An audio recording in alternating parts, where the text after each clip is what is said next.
Organização Mundial da Saúde lançou um desafio global que tem como meta reduzir em 50% os danos graves causados por medicamentos.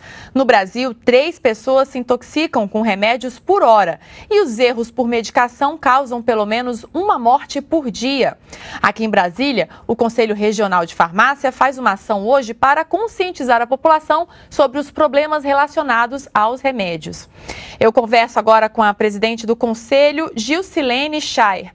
Boa tarde. Boa tarde, Ana. Explica pra gente rapidamente como é que funciona essa ação hoje aqui em Brasília. Bom, nós estamos na Câmara Legislativa aqui do Distrito Federal com consultório farmacêutico, orientando as pessoas em como tomar o medicamento de forma correta, como fazer uso do medicamento de forma racional.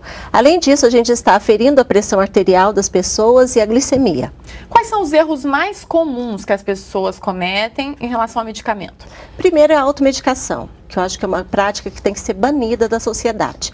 Todo medicamento, mesmo sendo isento de prescrição médica, ele não é isento de orientação farmacêutica.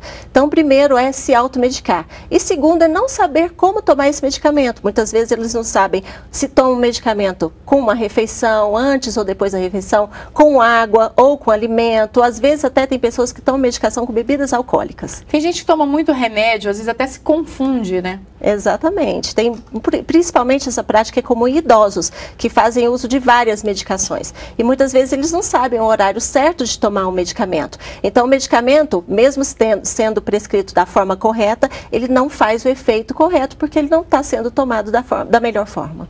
Automedicação. Você já falou desse ponto. Às vezes as pessoas compram remédios que acham que são muito simples. Por exemplo, um remédio de dor de cabeça.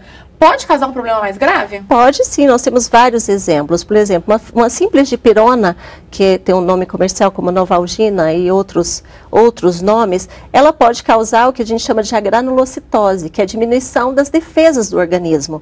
Então, se você toma de uma forma que não é indicada ou não é orientada pelo farmacêutico, ela acaba causando danos à sua saúde. Mesma forma o paracetamol, que é muito comum a ser utilizado em casos de febre, de dores, ele pode causar até hepatotoxicidade, pode levar o paciente até a morte. Nossa, bem grave então bem nesse caso. Grave. E parece um remédio inofensivo, né? Exatamente, por isso necessita de orientação. Bom, crianças.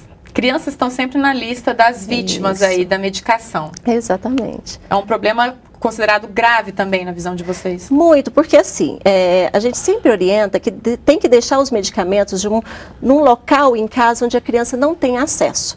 Porque o medicamento, para a própria criança fazer o consumo, ele tem que ser mais palatável. Então, ele acaba sendo mais docinho, uma forma farmacêutica que seja melhor administrada. Então, a criança confunde aquilo com alimento. Ela acha doce, acha gostoso e é fácil dela fazer o uso e se intoxicar.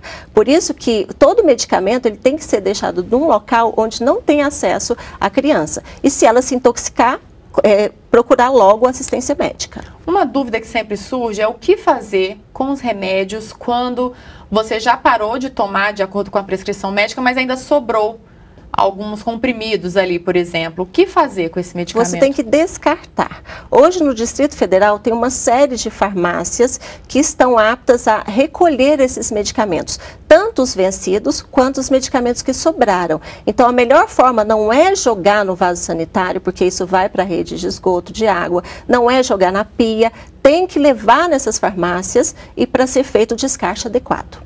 Qual seria o recado, então, para a população nessa semana de conscientização desse problema da medicação, que, como a gente falou aqui, é tão sério que leva à morte? Nós estamos na semana do uso racional do medicamento. Então, eu quero deixar como recado que vocês não se automediquem, procurem assistência médica e procurem a orientação do farmacêutico.